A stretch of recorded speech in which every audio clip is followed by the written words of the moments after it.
Christopher Runciman. Runciman. Could have picked a better name than that. How are you? Just working on a page here with one of these many pages that I'm trying to finish. That I drew all these pages and I didn't do anything with them, and in the last year, so I've got a whole boatload of them to catch up on. But you better type in welcome, because I don't want to be rude. Welcome. Okay, so yeah, I'm gonna switch your brewski. You don't need to be looking at my goofy mug. Boink. Yep. Okay. Oh, hey, good. Thank you. Hey, Chris, welcome. Okay, so I've got a couple things to show today, and then we'll get right to rolling the dice. Or if people throw suggestions, and we'll get to writing them down. Hold on. You want to say hi? I say hi, buddy. Hey, everybody. All right. I want to say hi. Okay, so right now, before I forget, I've got one page, volume 1 out. I've got one page, volume 2 out, and then I've got alphabet book out, and we are working on one page, volume 3. So stay tuned for an announcement. That's actually, these are actually, there's a previous one-page book that I did that was released before the others in a soft floppy form. And yeah, I did a ton of pages in the year of the pandemic, and that's where things started from. And I released, so that was the first one. And the joke was, of course, that these are all my rough notes on the cover. Put the price here, and then the price was over there. Remove the tape, right? Draw a better picture of yourself. Check your spelling. So professional. Don't forget to erase your notes. It says in Lori's handwriting, and I said I won't, hon, thanks. And then my friend, and it just goes on through the whole book. All these title, like little ridiculous.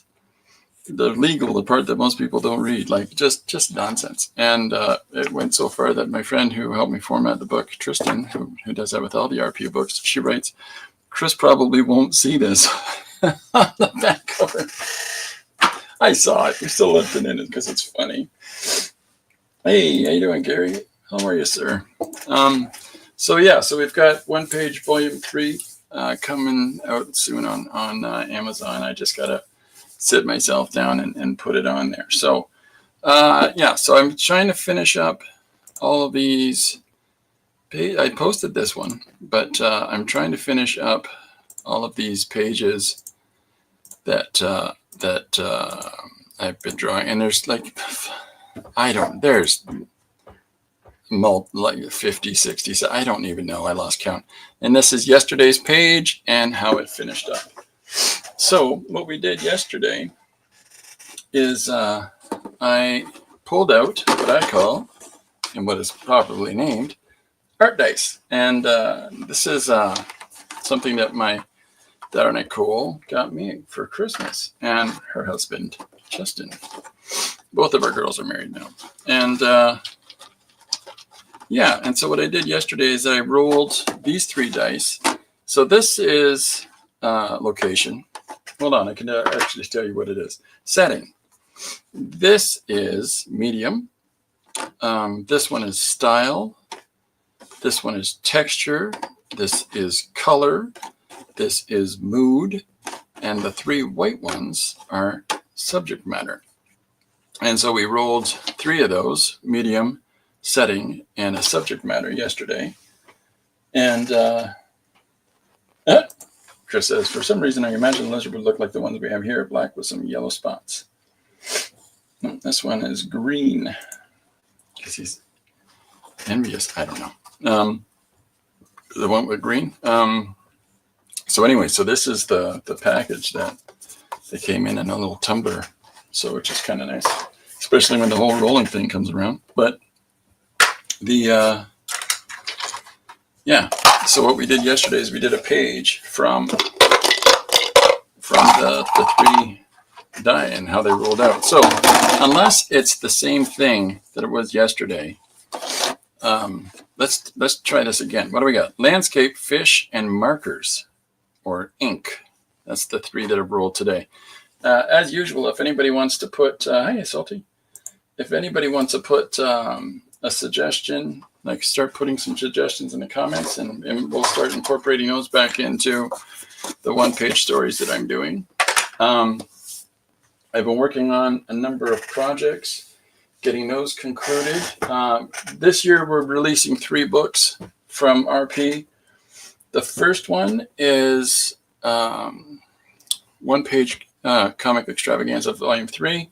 The second one is something called Stream of Conceitedness. I'll show you, I'll give you a little sneaky peeky. Is that Stream? Yeah. So this is the cover for, well, part of the cover for Stream.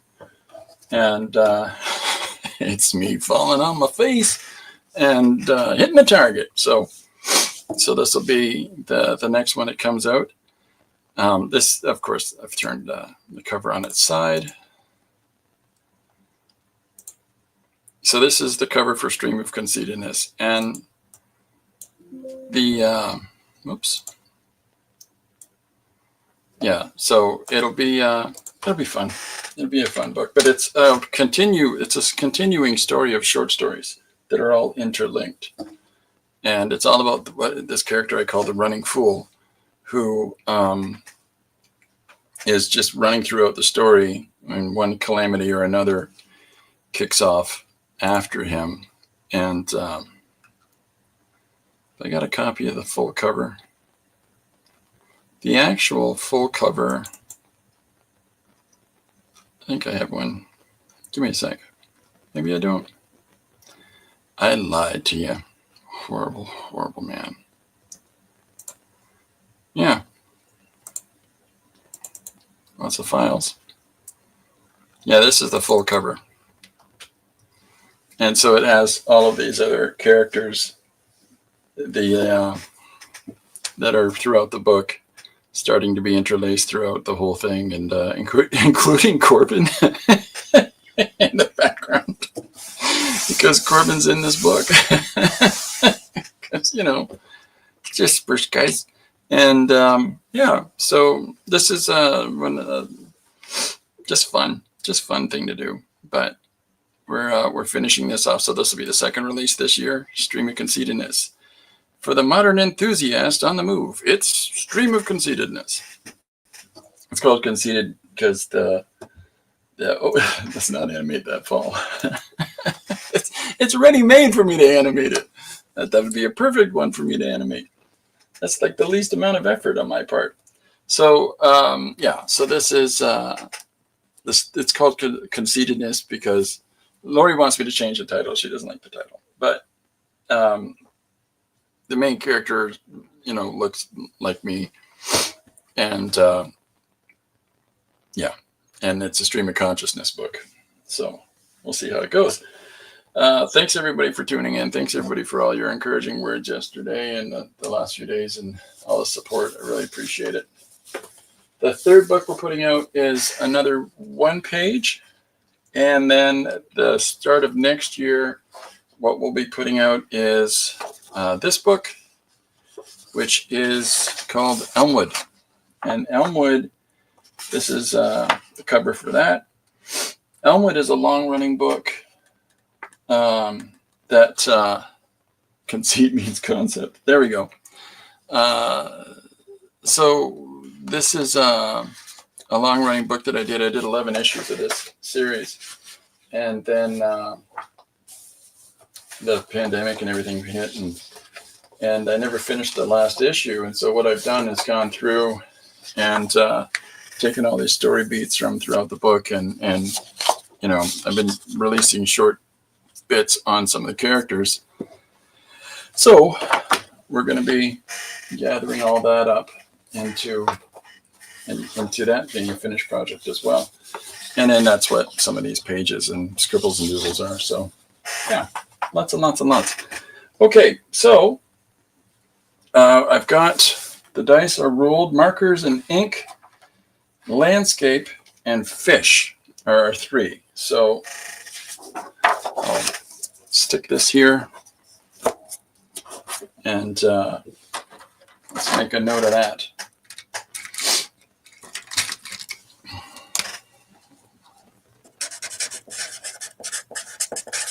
Markers and ink, landscape, and le poisson. Okay, so there we go. So this is what we're going to do. Congrats on this new project. By the way, Lucy might be jealous for not being included. Cats, no, you know.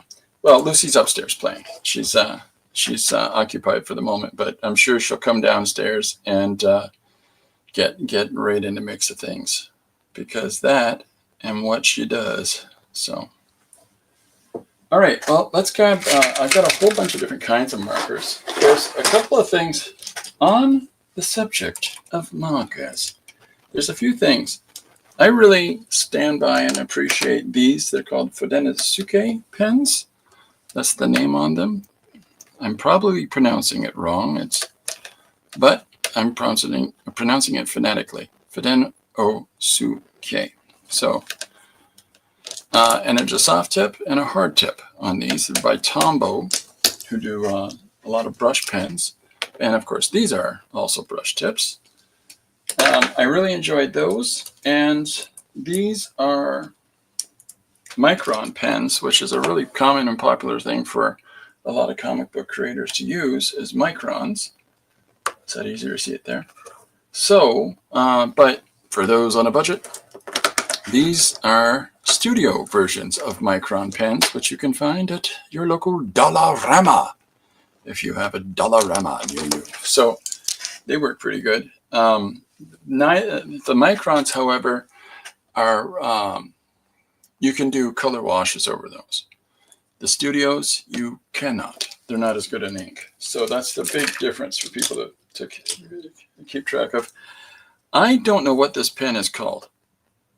It's an oil-based ink twin permanent marker black. It has two tips, a fine point and a typical marker tip on it. I really enjoy this for doing some drawing work. I can't tell you what it's Muji, M-U-J-I.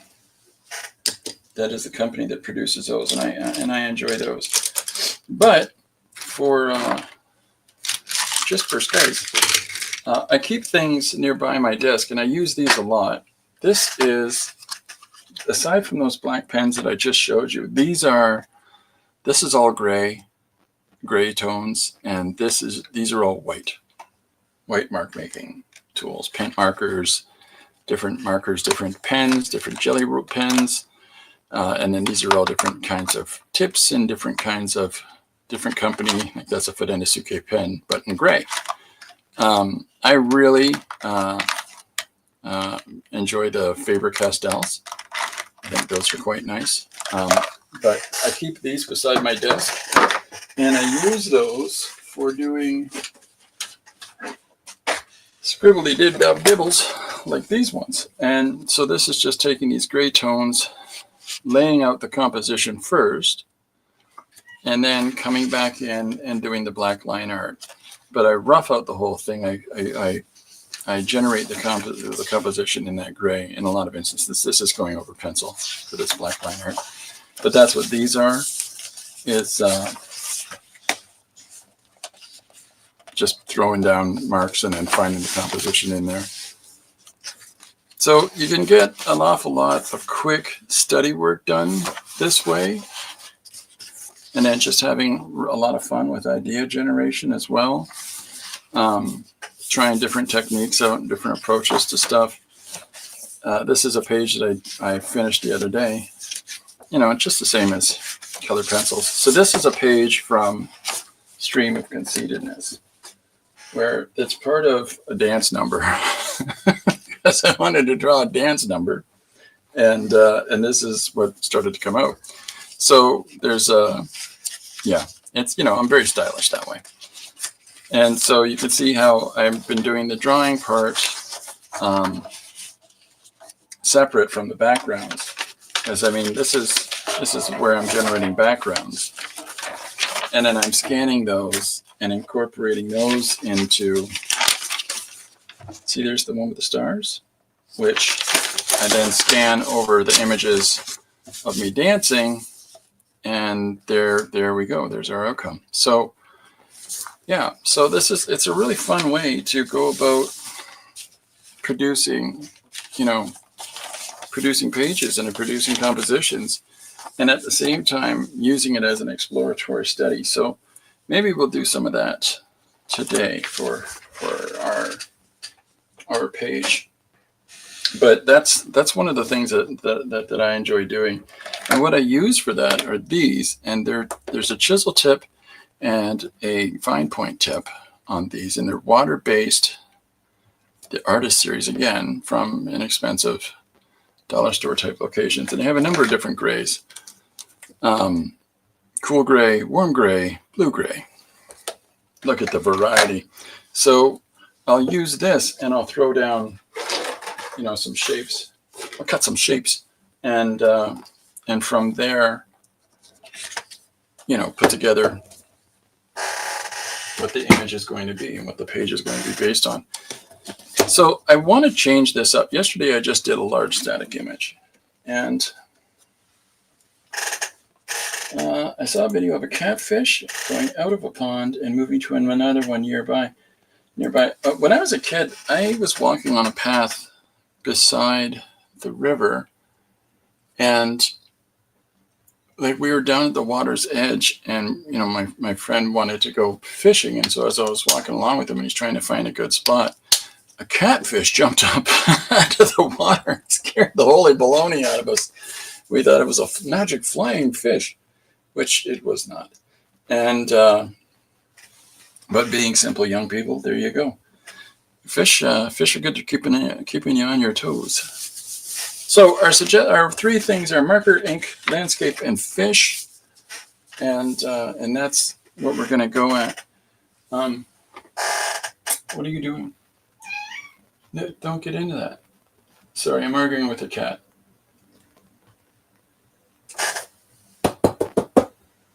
Yeah, Lucy's up to trouble. So, yeah, all right. So we've got the first page here, and our first nice little blank piece of paper. I can do a larger one if people would prefer, because I've got lots of larger sheets.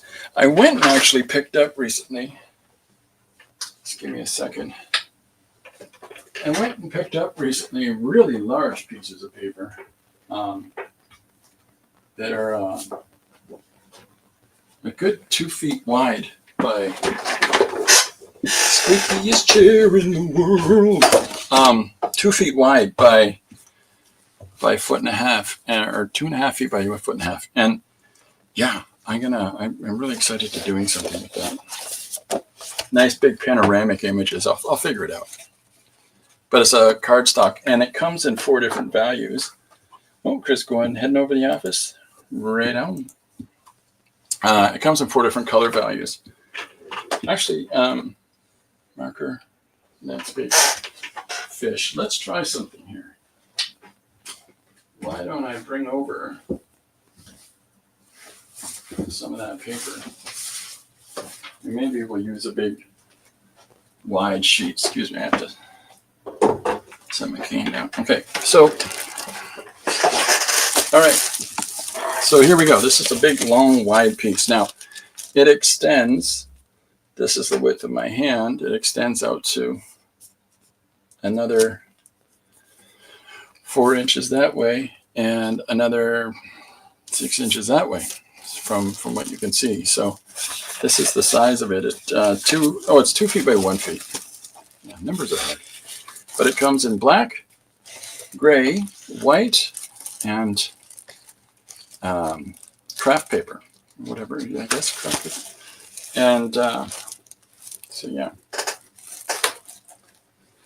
So we can use a piece of gray. So there we go. So we got a big sheet of gray to start on. Okay, so our suggestion is landscape. I have to look it up again. Wow. Markers, ink, landscape, and fish.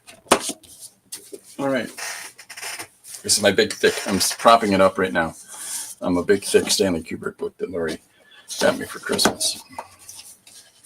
It's just fantastic tome of information about Stanley Kubrick. Okay, so let's test off here first and see if that gray doesn't really. That's okay, nice and light. We'll get started. Let's start. So we've got landscape, marker, ink, fish. It kind of leaves it nice and open for us. So let's start by doing a fish. And since Chris has brought up catfish, we'll do a catfish. And get rock and rolling. So I'm trying to catch up on all the wonderful things that I'm seeing people produce on and that they're posting. And I'm really very excited. Gary, who was here at the start, has got his looks like his new book is finished. I'm not sure if it's out or if it's coming out.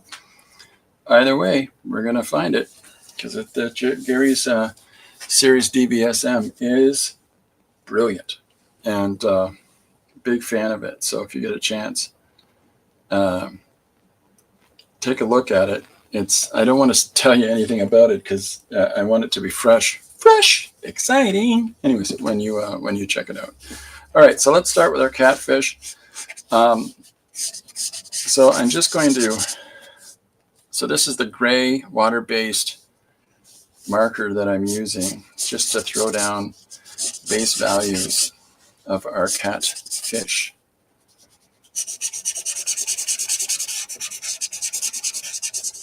I don't mean like to judge or anything, but I'm not sure if catfish implies that it's, a bit dramatic, catty, or if it's something fishy about this guy. But hey, Mr. Paul Pate, far out. Hello, sir. You got my golden gang. That's so exciting to me. Such a dork. All right. I do that all the time. I can't help it. Earlier today was singing Don't Go Changing in the studio here by Billy Joel. But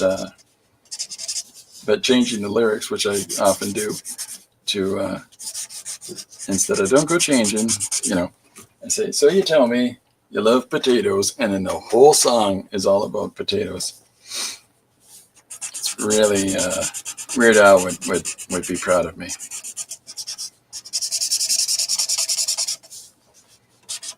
It's not parody that he does. It's some song satire. I can't quite remember what it is, but there's a specific term for how he goes about doing his.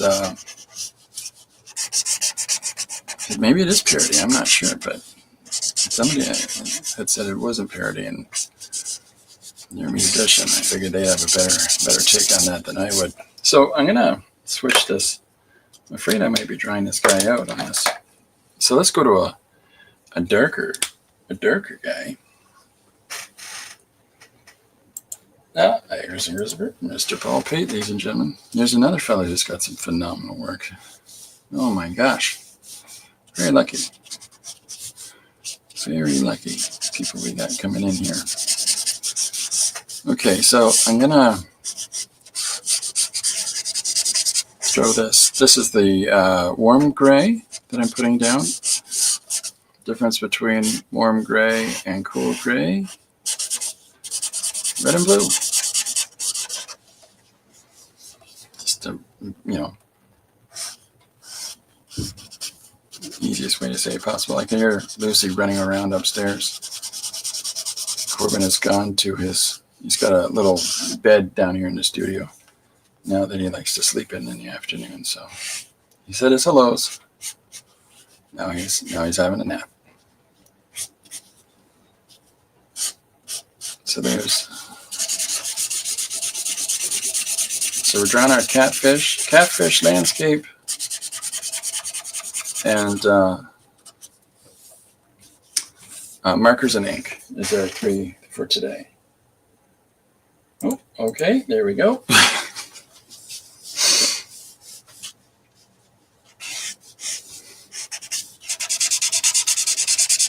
Salty says I'll be right back.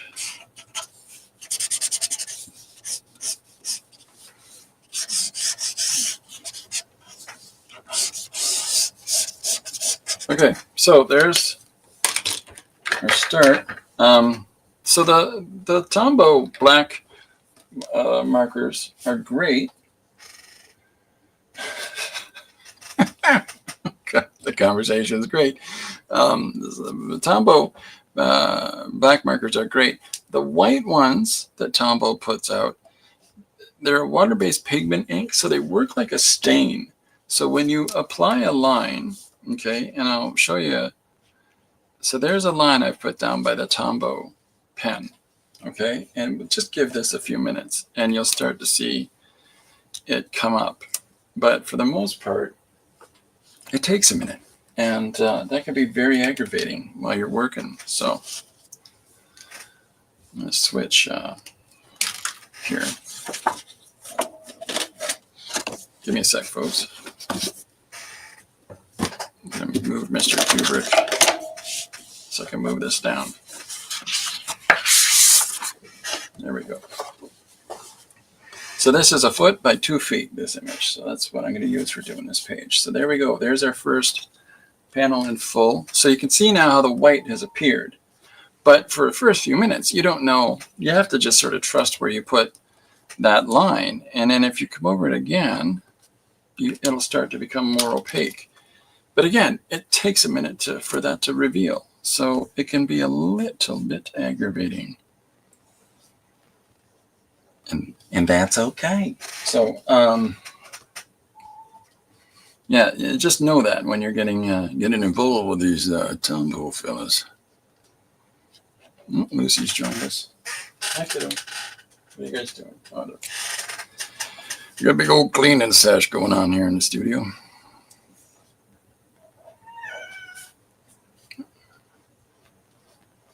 Lucy is fighting with Corbin.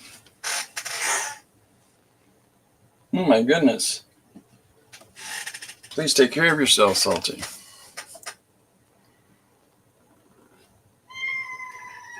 Okay, so I'm just going around the outline of our catfish, and we'll drop some details in here as we go about. You can hear the cats arguing in the background. Well, I'm glad that things have worked out with that surgery, Salty.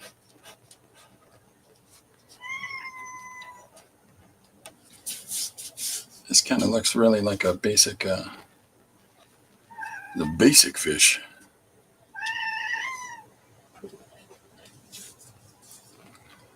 So the meowing in the background, if you can hear that, Lucy demands for that Corbin is her dad and that he needs to clean around her ears and her head. And so she harasses him until he does it. So that's what the meowing in the background is a verbal discourse between the two cats. So I've also got a couple of different tools here for the whites. This is a marker pen, and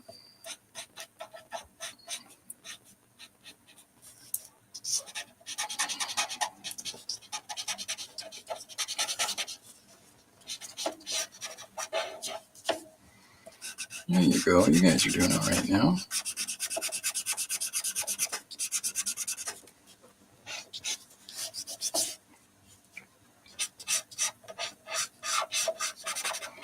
Something fishy about this guy. So, we're back in the saddle again. Tomorrow night, 8 o'clock, 8 p.m. EST. Oh my goodness. Tomorrow night, 8 o'clock, 8 p.m. EST, I will be streaming in the evening. This is, Lori wants me to stream one night a week instead of just doing it in daytimes all the time. So I can have a day to schedule appointments and things. And not to brag or anything, but, you know, I get to schedule some appointments there and, yeah, you know, go to places.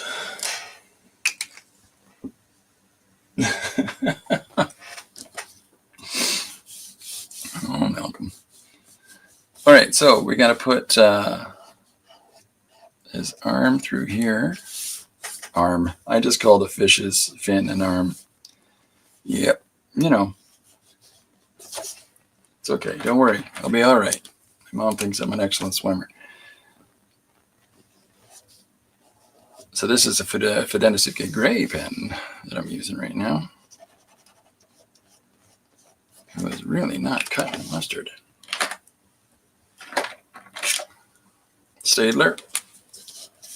Always Wednesday. Always Wednesday. Well, we'll see. I mean, if other people do a regular thing on to 8 o'clock on Wednesday, I might have to change. But my Thursdays are busy, and my Tuesdays will be busy again, teaching, and so that takes those out. Monday I run a comic jam in the city here that I've been doing for 10 years. And so it's sort of cutting down nights. You know, on Friday nights I like to party. You know, you go out and have some kiggers or, you know, whatever people do. We'll see. But so far it'll be Wednesdays. And then Sunday night, my plan is not to sleep in and to go and spend some time chatting with some of these artists that I know. I feel really terrible for having slept in the other night. Hey, Bobo, come on out. What does he do? Falls asleep. What a turkey. All right, so we got our fish coming together now. We're starting to get a little more identifiable form in place. Now I'm going to do some white under here, but then we're going to tone it out. Paul says, great, Wednesday works for me. Evening I can catch. Oh, you don't want to catch that. Boy, oh boy. That could give you a cough due to cold. No, I see what you're saying.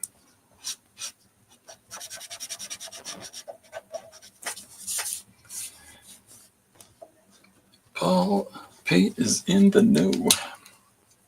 So this is our catfish coming together now. I'll give a little bit of movement, a little more movement to that line there to suggest a little more action with our fish as it carouses around in the water. We're going to switch to this Muji pen. Oh yeah, this is the right one to use. There we go.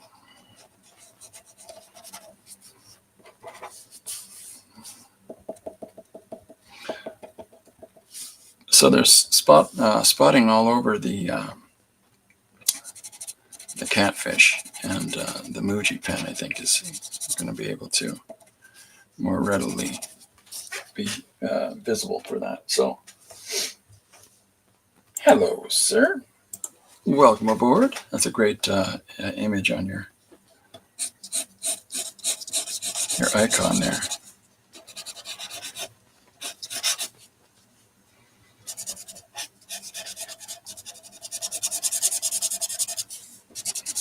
So, yeah, I like some of these pens. I'm really excited. I got a parallel pen in the mail.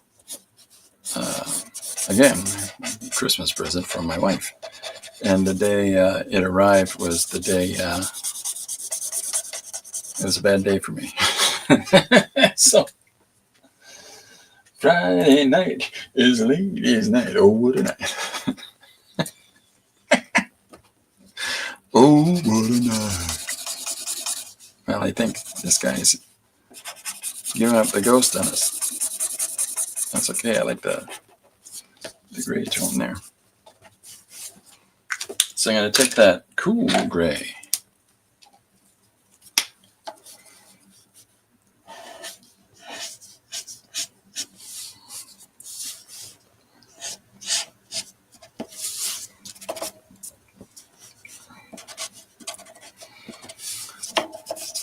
So I've got a different setup now than I had before. It makes it easier for me because I've got a microphone on my collar, and hopefully it makes it easier for everyone to hear me. And hello. But it's makes things easier for me running around my head cut off and doing different things, and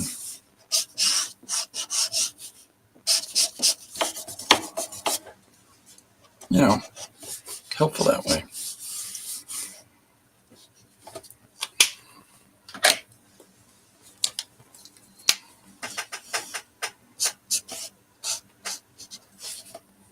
So I'm putting the ridges in old Catfish Johnson's face here.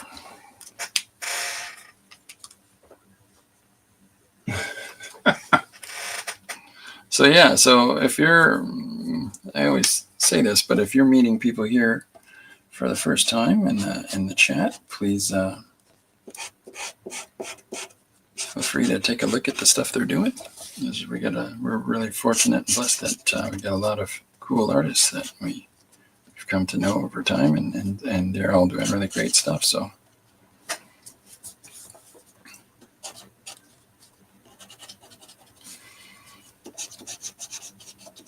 take a look at each other's work, and who knows, crazy conversations start.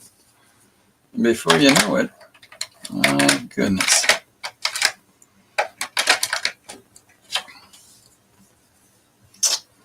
We're debating. Yeah, I'll do that. I shouldn't have the tip. I keep grabbing the wrong tip.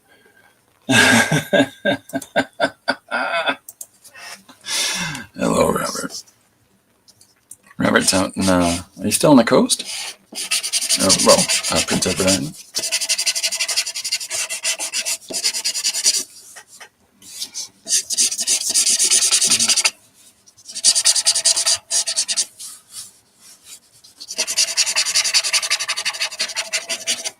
So yeah, we got a bunch of cool creatives, that's for sure. All right, I'm going to come in with, I've got these Castell. Yeah, that's good. So I'm going to, there's probably 15 different easier ways to do this. But I'm going to use this method. No, I'm not. I'm going to do flick. I'm going to flick and cut it. Uh-oh. Sorry, I didn't mean to yell. Uh-oh. Uh-oh, Spaghetti-O. We got conflict in the chat. I'm just grabbing a tray here for some ink. And a container of water. The container of water. So, just going to put some ink down, and this is going to be a faster way to speckle this ear fish.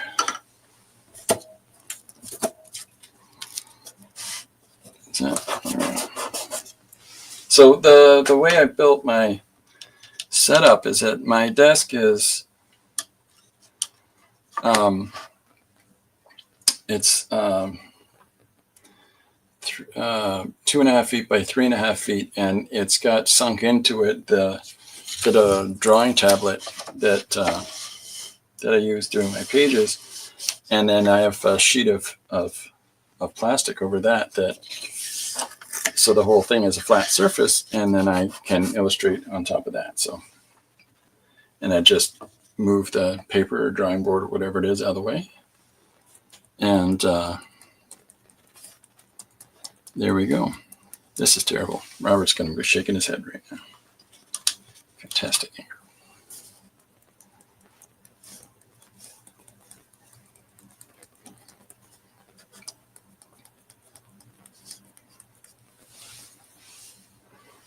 Yep, shaking the head.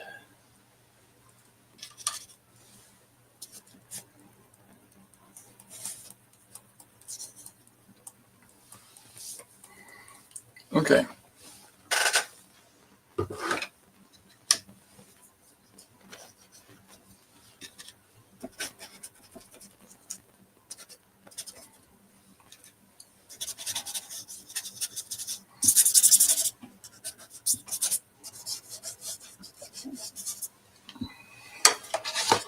Woohoo, life changing. All right.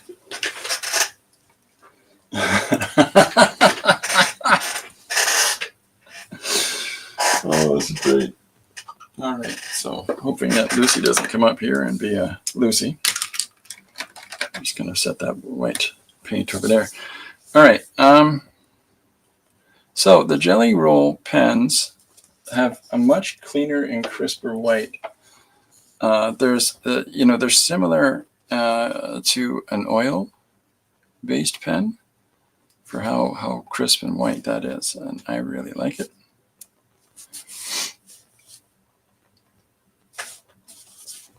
So I'll use that when I really want to punch up some value. If anybody wants to tell anybody else about what their new projects are, feel free to do so. Introduce each other to what you're working on.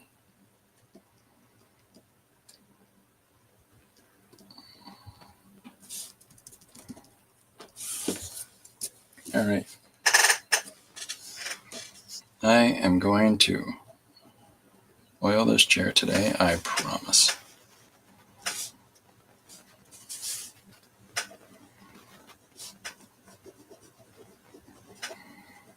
I have to tell Sandy I saw an article. An article that Sandy Crothers was in. That was pretty cool.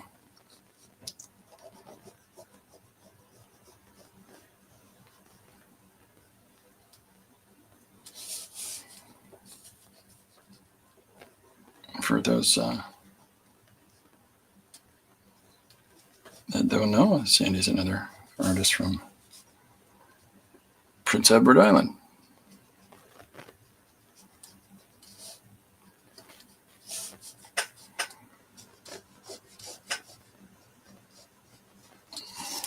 I was reading something really interesting the other day. A book by Mike Huddleston, and I think it's Remender, and it's Butcher Baker, the Righteous Maker. And it's just really interesting to sit down and take a look at process that artists use and how he goes about doing stuff. And it's really, really kind of cool and compelling to see the ways that he does some mixed media stuff. So I'll have to show people that here on the stream. We'll chat about that for a little bit. Also, we're looking at getting some guests to come and join in as well again. Back to the old hijinks. So if you're interested, let me know. I just completed brain surgery. My new project is called Rust City Nights. I'm writing right now. Oh, that's fantastic. I finished my latest book, my graphic novel series, and got it out the door. Now working on promotion videos. Oh, Gary, we'd love to have you on and chat about that. I gotta order that. It's out the door, so I can order it. That's fantastic news. If you want to chat about that, let me know.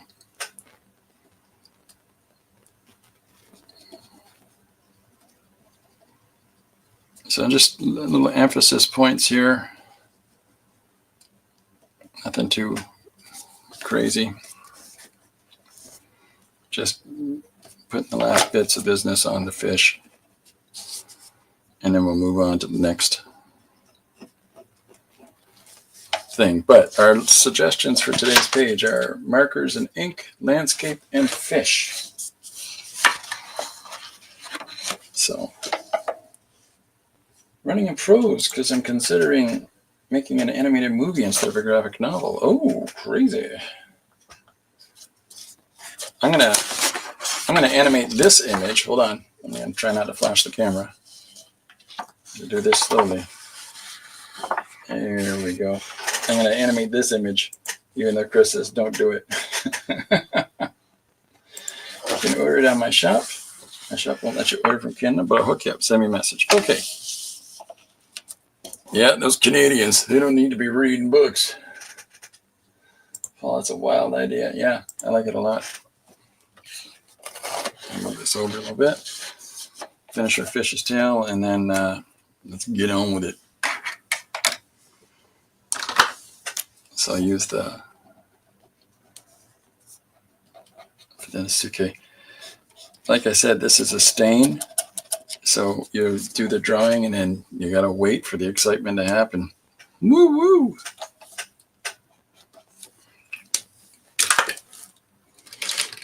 And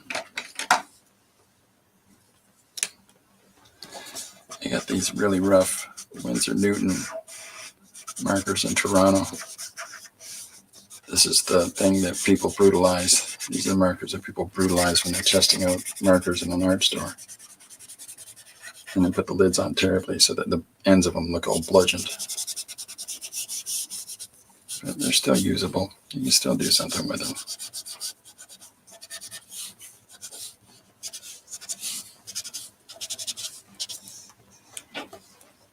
Poor things. Poor markers. Robert, have you got, Robert Doan, have you got any projects on the go right now, sir? You want to tell anybody about that?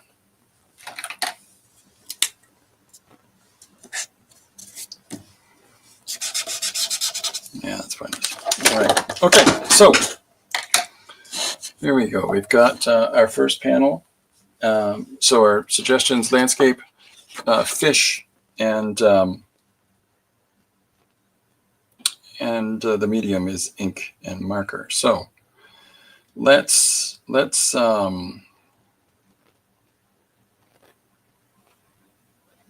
have some fun with this. Let's really play around. I'm gonna draw. You know what I'll do? I'll use this guy.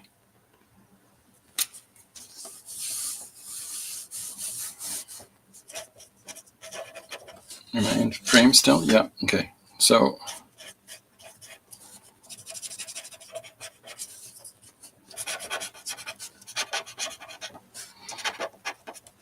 looking so forward to that new DVSM.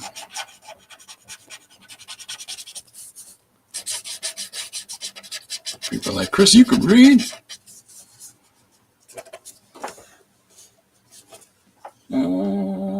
You can order it. Nope. Oh, there, where are we? I usually write panel by panel. Yeah, I tend to do that. That's a surprise. I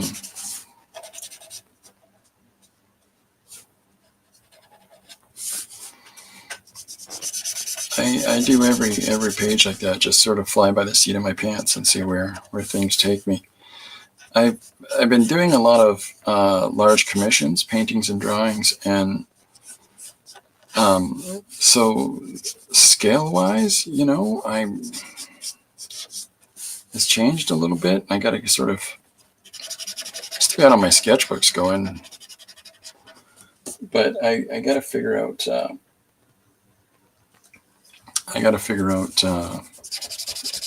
How to do some of the things that I've been doing in the smaller panel.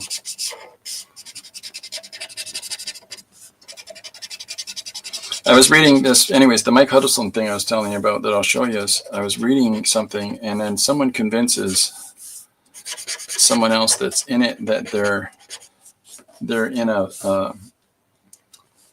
they're just characters in a narrative. And the way that he did the page was fantastic, because it suddenly switches to a page from a Coil sketchbook.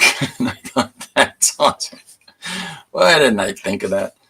I did a book. I can show you actually. I got it nearby.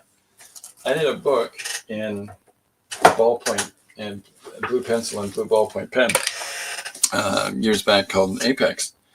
And this is this book about these people having dinner, and then some crazy thing happens in their backyard, and they go out to check it out, and it turns out to be a big crazy thing.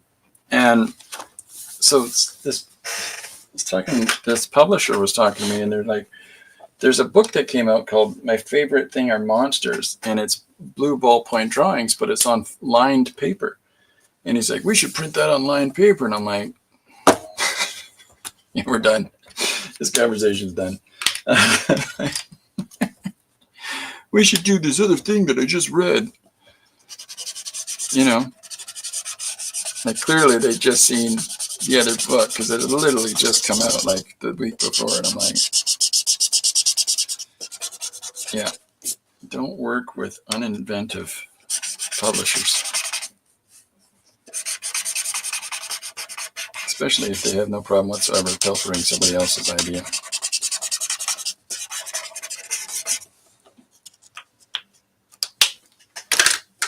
What was the background? Was that warm? It was warm. The hard part will be writing the prose into the script. Yeah, well, try annotating it as just quick notes, like just point by point notes. And then once you have those all jotted down, then try to write that into prose. And in that way, you've got it to fit what you're doing. There's a really interesting, I think it's Tybalt, Prince of Cats. It's a really interesting graphic novel where somebody has done, in an urban environment, an urban contemporary environment, a character from Romeo and Juliet, I believe. And it's all about this person who's the friend of Romeo, who gets into the fight in Fair Verona with the family members of Juliet. And so he's the one that sparks off the latest problematic happenstance. But it's written in prose, and it's set in hip hop urban environment. So very cool, very interesting, but it's a very different take. Worth taking a peek at. Just peek at it. Don't read it. Just peek at it. Just peek. Go peek and run away. Let's run away. So here's our next panel, so we can have our catfish start to talk about his perspective on the world. Because if our other story point that we're given is landscape, well, how broad is the landscape for a catfish, really?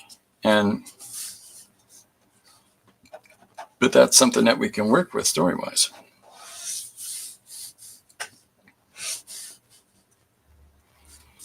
I've got how many points?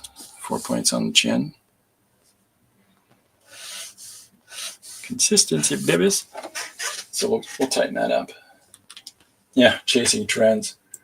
Chasing postscript too. Like postscript chasing trends never works. It's inauthentic. You know what I mean? Like, anyways, this publisher's in duress at this point now, and it's unfortunate that it is, because I don't want to see anybody in a pickle. The industry is large, and a lot of people can be healthy in it, but you get into a spot like that if you're doing antics like that, I think. Because people will know. just sounds like novelty after a while when you're doing things in a certain way like that. I think it's.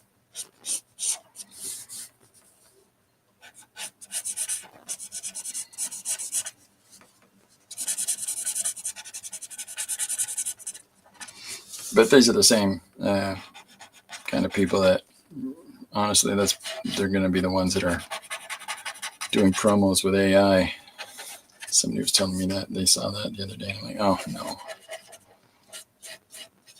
Oh no. I hope not. I'm back again, listening in the background. Does it work? Oh, nice.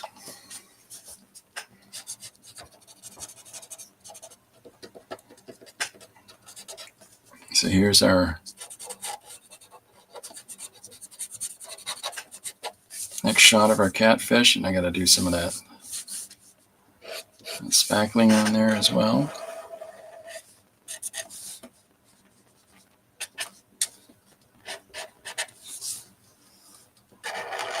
But I'm not being overly concentrated on the backgrounds because those backgrounds are going to be, our placement for where we can allocate our text. So I'm not too concerned about what's going on back there.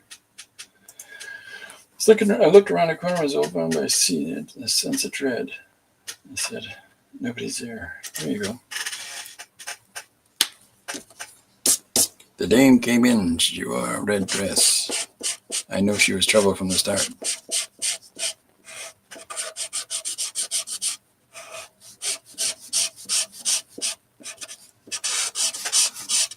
Gumshoe, eh?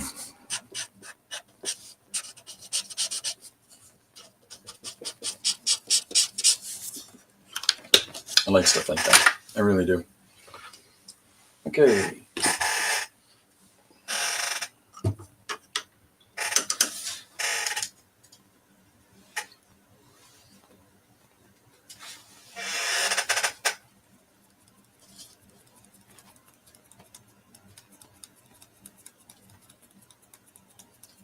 It would have been better served if I used a toothbrush.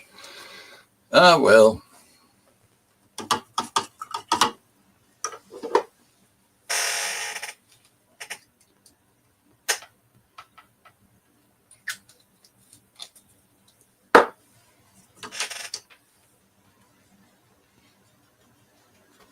Boy, this chair squeaks so much, I'm not going to tell it any of my secrets.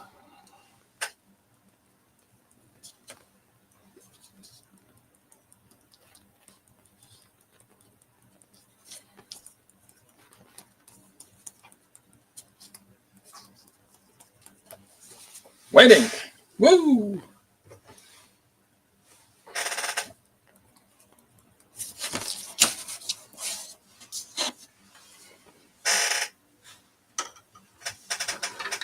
What do we get? What's marker ink? Oh, yeah, okay. So I know I choose ink. I'm like, did I just break the rules?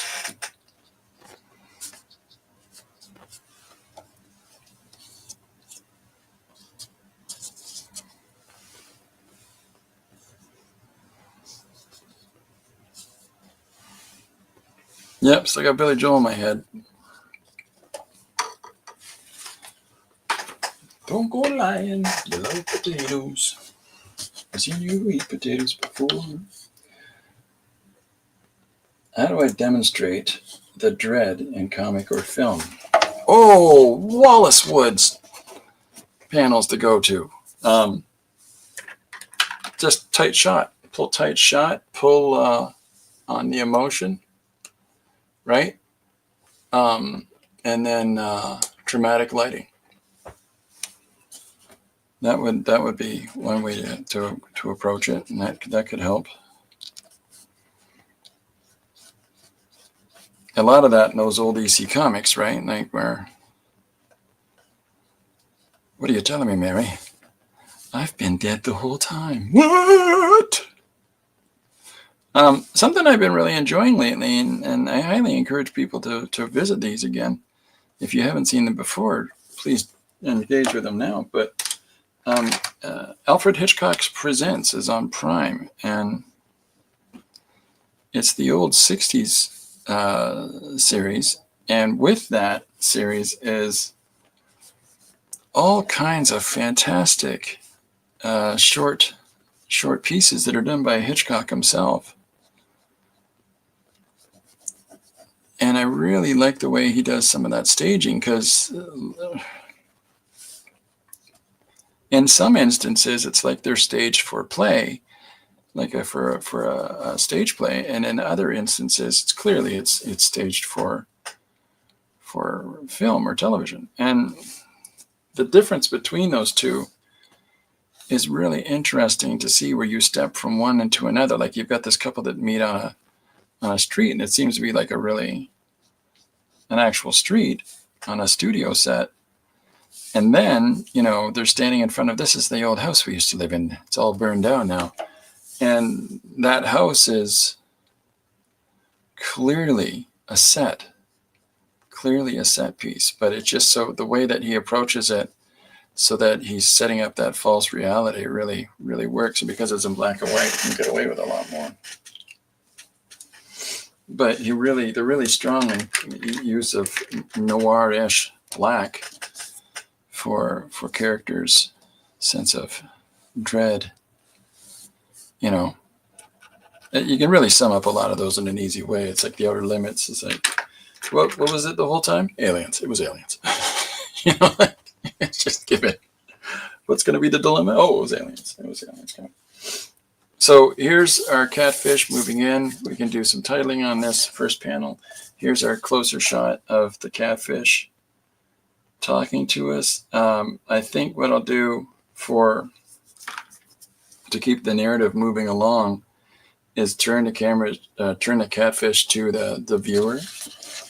So I'll move this over just a tad, and we'll do it here. And what was that pen I was using? It worked very well. Actually, you know what? There's this fella I know named Gary Hodges, and he does some interesting expressive work in his series, where characters are realizing the situation is not what they walked into, what they were expecting to, and there's something to catch a hold of, a sense of dread. Good example of it. Look at this mustache on this kid, huh? Look at this mustache. Boy, I'm jealous. A little bit jealous. I grew a beard. I've never had a beard before. I've never been able to just grow one, and because I had the time, I grew a beard in. And yeah, I'm not a beard guy. It wasn't great look for me. And Lori didn't find it aesthetically pleasing.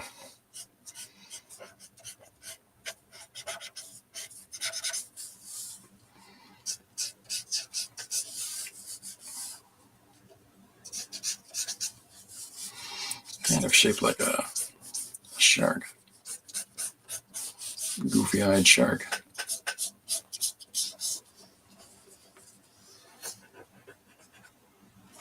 I don't know why I'm doing a front-facing shot for a fish that doesn't actually look forward. It's just kind of silly when you think about it in retrospect.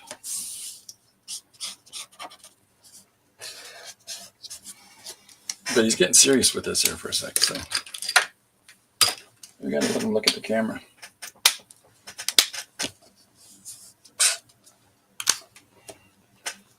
Problem with double-ended pens is that you always grab the wrong end from what you want. Because this is water-based, it gets absorbed really quick. And this guy is running out of steam, so that'll work for us. I like this little modeling surface it puts on the page. Boy, oh boy.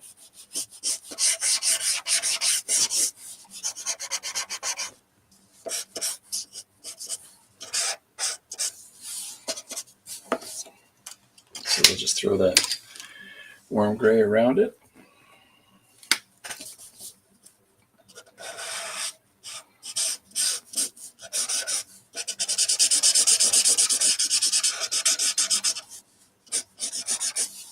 Maybe I'll try a panel of dread. We'll put a panel in here of imposing dread on our fish in a second.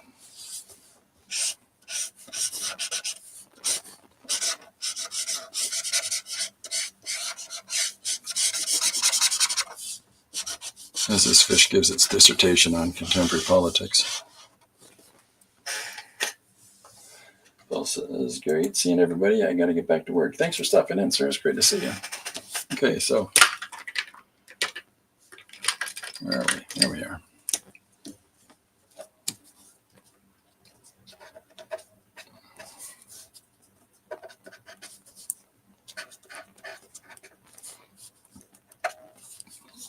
For a while, I got my cool new pen to try out.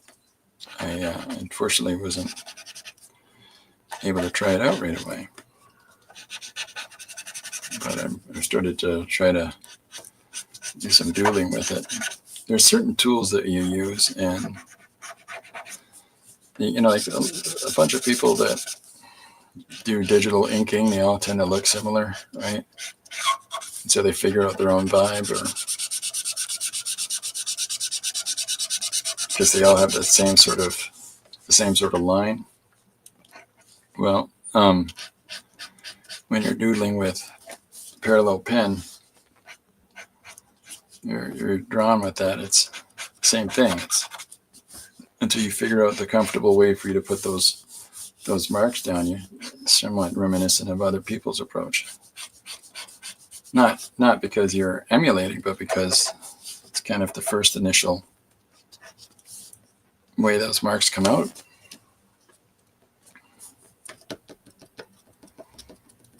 It's better anyway. Yeah, that works better for me. You dreaded catfish. I'll come back in with that stronger white in a second.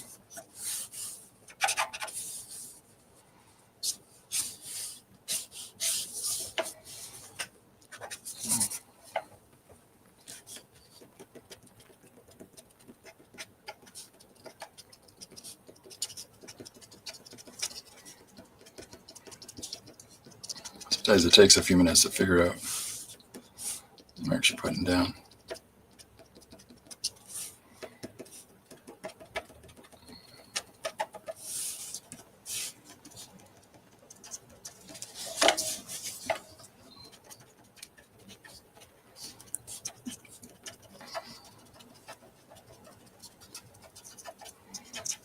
Yeah, I'm happy with that.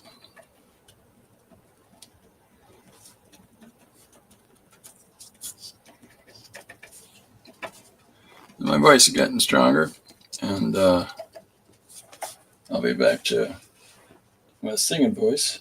The fish is looking great, by the way. Oh, thanks. We'll start doing some duets together, everybody.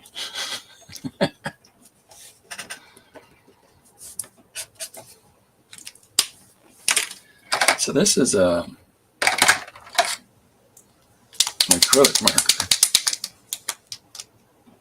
and this is a real. I got it working. Maybe it might be dead. I think it might be dead. Let's go to this. There we go. We got some juice in this fella. Oh, you betcha. So this is an oil base. Oh, that's really punchy. It's all right.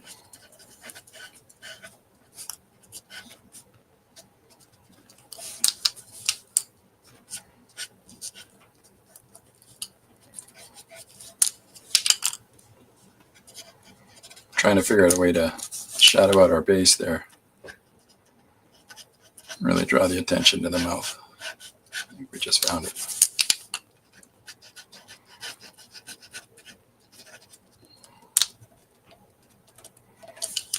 There we go.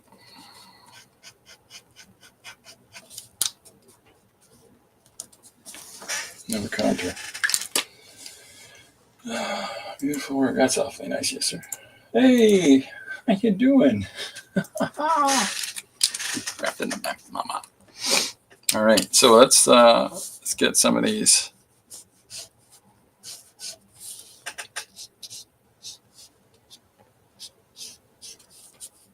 No stringy bits, whatever you, whiskers of whatever kind, I guess.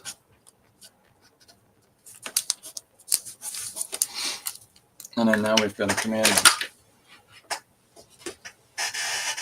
little bit of spackle on the top of that noggin.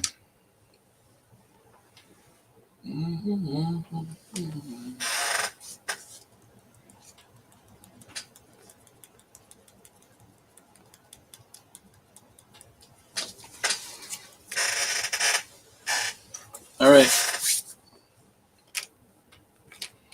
I've just got a pile of markers at this point. You'd think I would have placed things in some sort of semblance of order that I could find the thing that I just had in my hands easily. But no. Is that a catfish? Yes, indeed. Yeah, Chris was talking about catfish earlier. So catfish is what we went with. The suggestion for today's page is markers and ink, landscape, and fish. So catfish is our fish of choice. That's the wrong.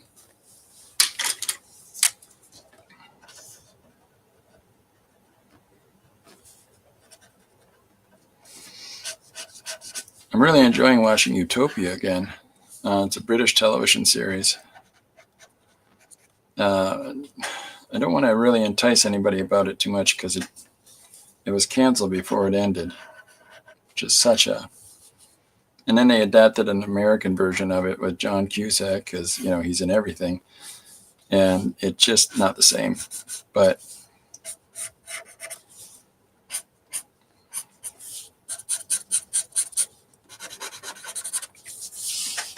fantastic series. It's about a comic book.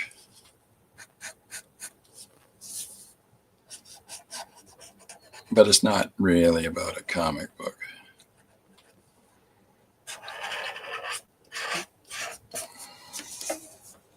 They call it the manuscript, which is really great.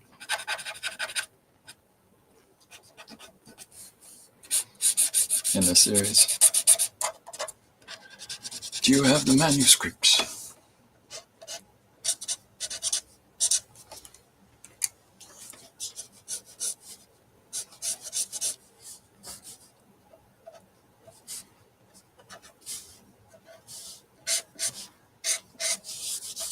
Okay, so here's our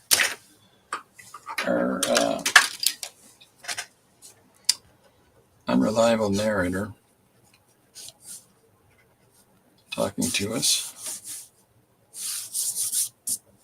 in the foreground, directly to us now.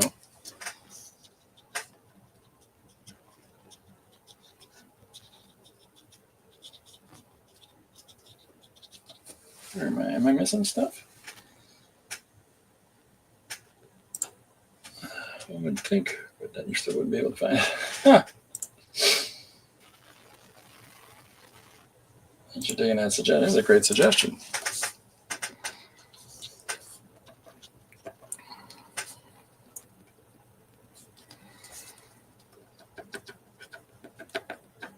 Corbin and Lucy are sleeping on the other side of the room together. Lying down, all chillaxed.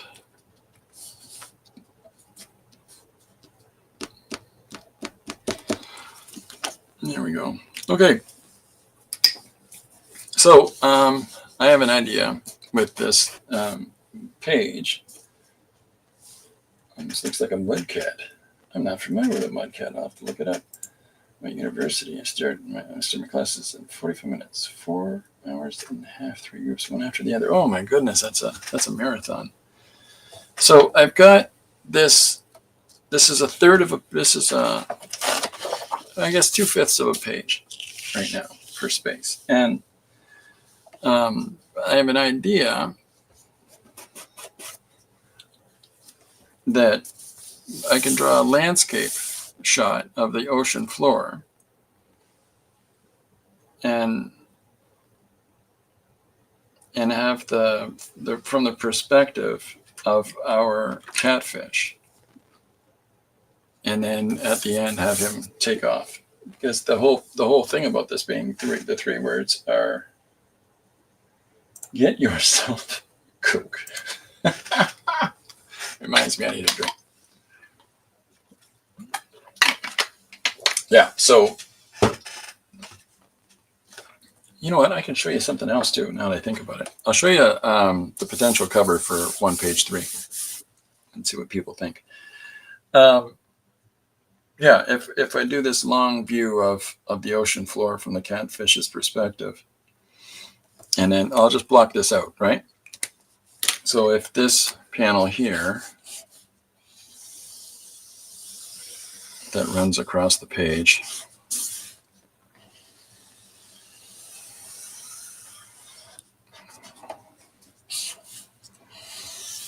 and then the next panel below it is going to be the responsive. So, I mean, in this panel, let me move this up. So I know for a fact that in this bottom panel, the idea will be for our catfish to move up from the seafloor bed.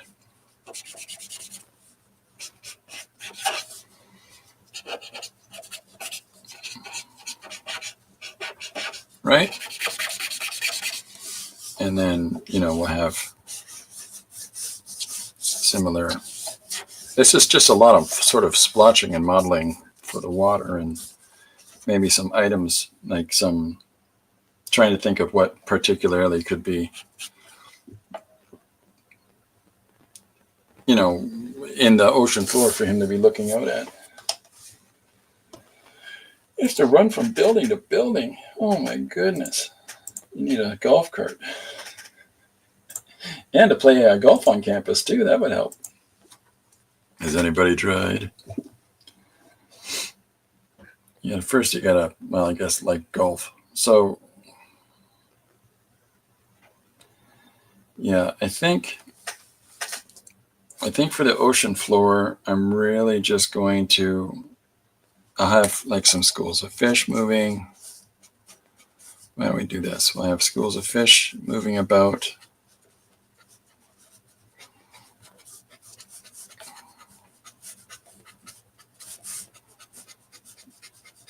Like so, and then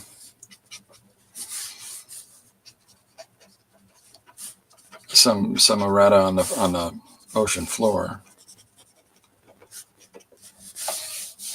Maybe something larger in the background, who knows?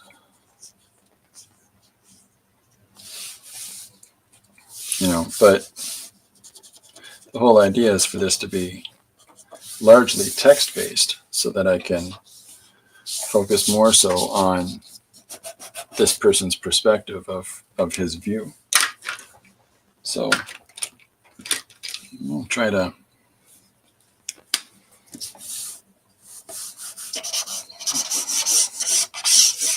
this marker is kaput.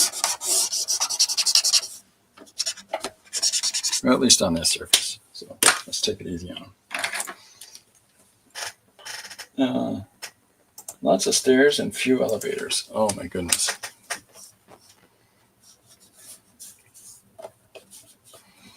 That's not going to do it. All right. Well, what about you? Oh, no, but you're nice. It's the Royal and Langnickel. Royal and Langnickel is the manufacturer of these. I draw on these a lot. I really enjoy, I'll show you. I really enjoy doodling with these. This is a gray. And like if I'm, because they've got this really nice wet and wet application that it sometimes when you're drawing with gray tone, and it's not an alcohol base, they just immediately bleed into each other. This gives you at least a few seconds while you're working live to hold on to a value.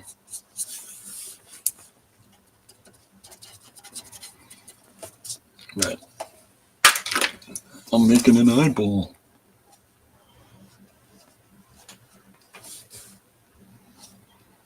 So Lori's at the office today, and she's got tons of reading to do for what she does at her work, and lots of people applying for things, and man, oh man.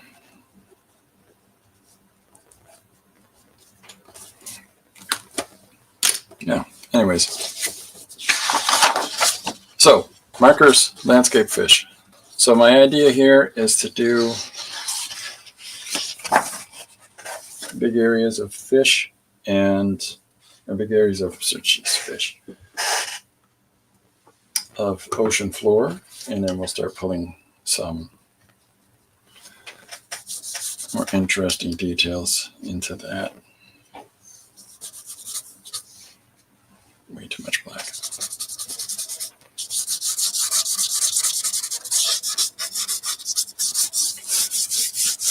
I'm being really haphazard with this because I'm not too worked up on the finish, because again, lots of dialogue. Sometimes we get overly precious concerning ourselves about every little nitpicky visual in a panel, and then half of it's covered up. I always find it interesting. You get a script from a writer who says, okay, so here's all the things I want in the panel, and then I want this many panels on the page, and you're like, yeah, so draw it with stick figures or dots, like, because there's no room for anything. It's like the reverse of the artist that's like, oh, I'm going to do all these big splash things, and the writer's like, so I have to make up all of the story with the dialogue. Got to be a balance of those two.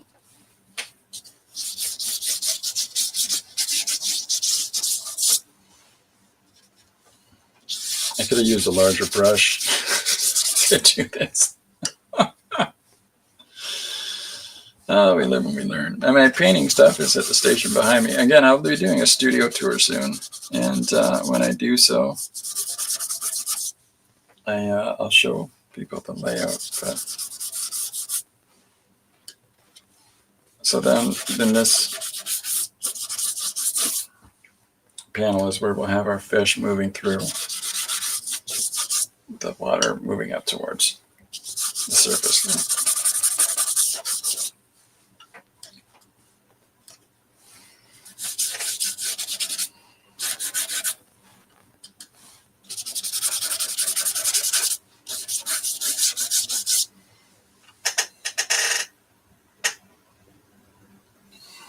Sorry, I missed what's going on. I'll catch up in just a sec, folks.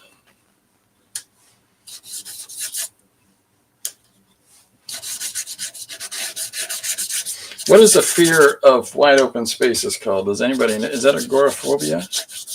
Or is that just the fear of outdoor, or fear in engaging with other humans?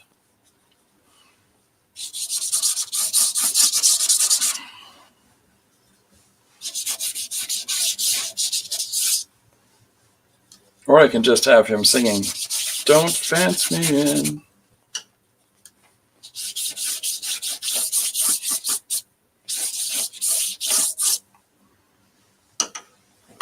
All right. Okay, so there we go. There's our big. So it'll just be a lot of layering of colors and values and things like that. Dead marker. Oh no. My studio tour is like one desk and a lot of boxes. The studio, as I have it set up now, is, let me see what I can show you from here. Fear of deep water is thalassophobia. Okay, well, we're going to write that down right away before I lose that.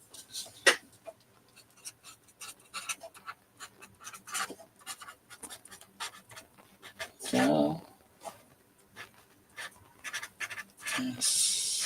Phobia. Okay, so the way I have the studio set up now, I have the digital section in front, but I also have this set up for working traditional on paper and smaller surfaces, up to 2.5 by 3.5 feet. Scanning areas and stuff like that over there. Tools, paints, tools. And then I do a lot of painting. This is 6 by 6 on the wall, and I do a lot of painting on canvases that I can hang from here. And this is chalk on paper that I can hang by tape from here. And it's just so largely painting stuff I have over here, tubes to choose from over there. When it comes to mark making tools, I have them all labeled and behind me and faced out. And then I have a couple of different things beside me, like this is a tray that rolls around by my feet that has brushes and whatnot on it that I really haven't used today, for some reason. Well, because you can't see it. It's still downstairs. Yes, still downstairs. And Corbin's beside me, and Lucy's beside him. And then my desk is, my desk goes 10 feet this way, 10 feet this way, that's, you know what I mean? And then it wraps, I'll do a video. This is ridiculous trying to explain it. But yeah, it works for me. Let me switch cameras back, and then I'm gonna show you something fun. All right, so this is the cover for Stream, and there is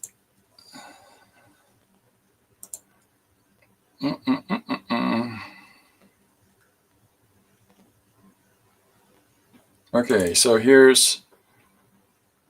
these are some of the pages so the next book is portrait format.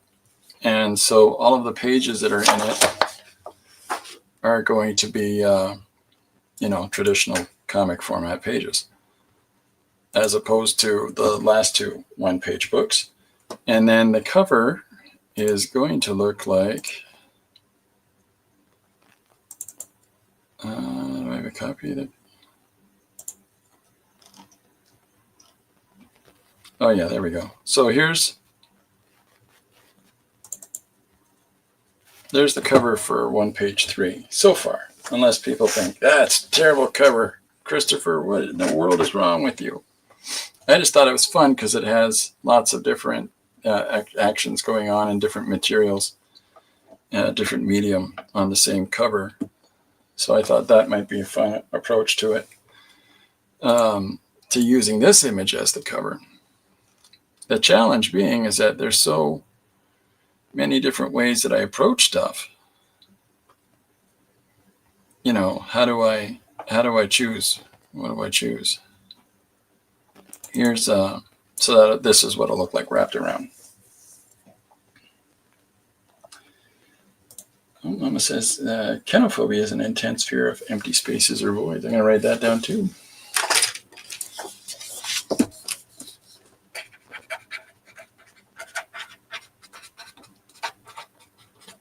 Is kenophobia. Yeah, that's great. This is the sort of stuff that we can fit into our dialogue for the page. So yeah, so this is the idea for the cover for the next book, and this as yet undecided if that's going to be the cover or not. The interior pages is all formatted and ready to go, but and that's the cover for whether we call it Stream or not. But yeah, there we go. I got 700 things open. And there's yesterday's picture for those that were here for that. All right. Well, we've got, there we go. So we've got a heck of a good dent in our page. I think that what I'm going to do is I'm going to end up doing, in material that's down here on the sea floor for this panel. And then, lots of these little fish that are swimming through the water. And then just talking about, fear of open spaces, fear of the void. And then why not have it end with the catfish scaring himself and having to swim to the surface? You ever do that? You ever psych yourself out? You watched a scary movie the night before or something like that, and then, or you're talking about a scenario. Maybe it's something that you're writing for a story, and as you're talking about said scenario, you creep yourself out.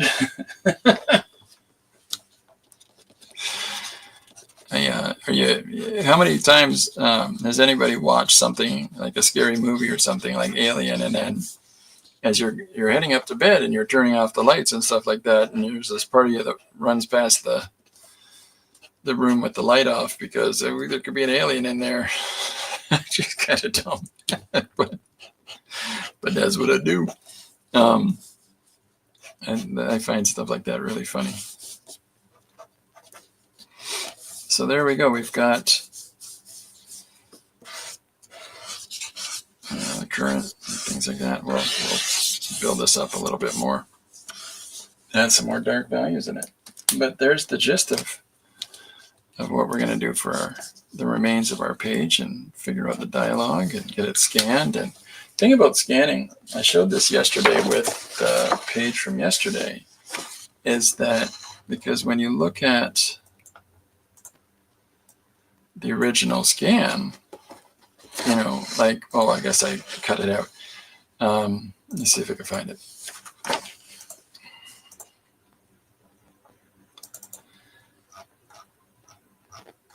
Lots of. Okay.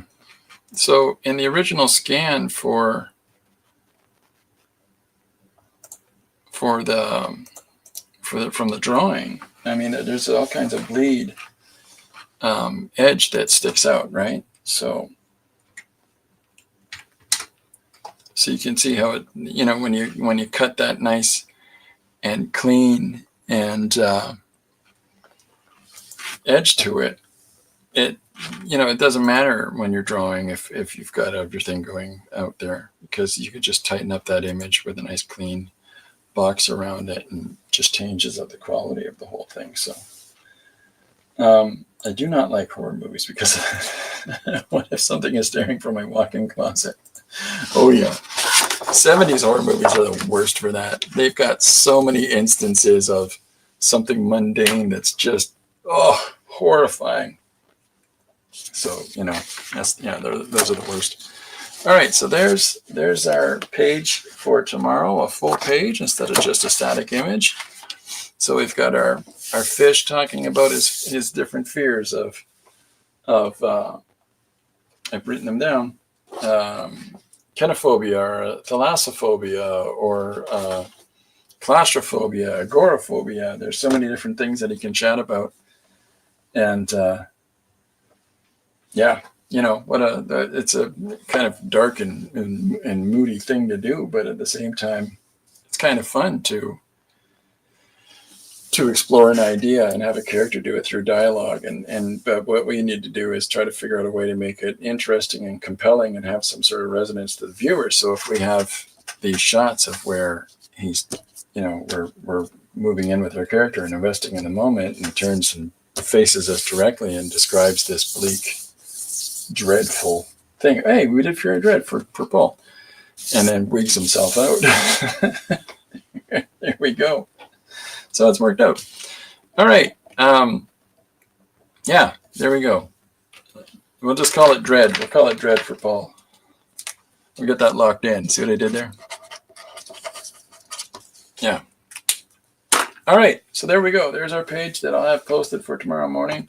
Tomorrow, I'm not sure. I believe I'll be coming at noon, but I will definitely be streaming at 8 p.m. EST in the evening. So yeah, if you're Central, I think it's an hour earlier. If you're California, I think that's 3 hours earlier. I'm gonna have to figure out all the math and think about if it's 2 here, it's 8 p.m. there. So if it's 8 p.m. here, it'd be 2 a.m. in Ireland. Oh, jeez. Man, we'll just go right. If it's the day before in Australia. Anyhow. Okay, there we go. Thanks very much, everybody, for coming out. I appreciate it. If you can do one of them thumbs up, those would be good.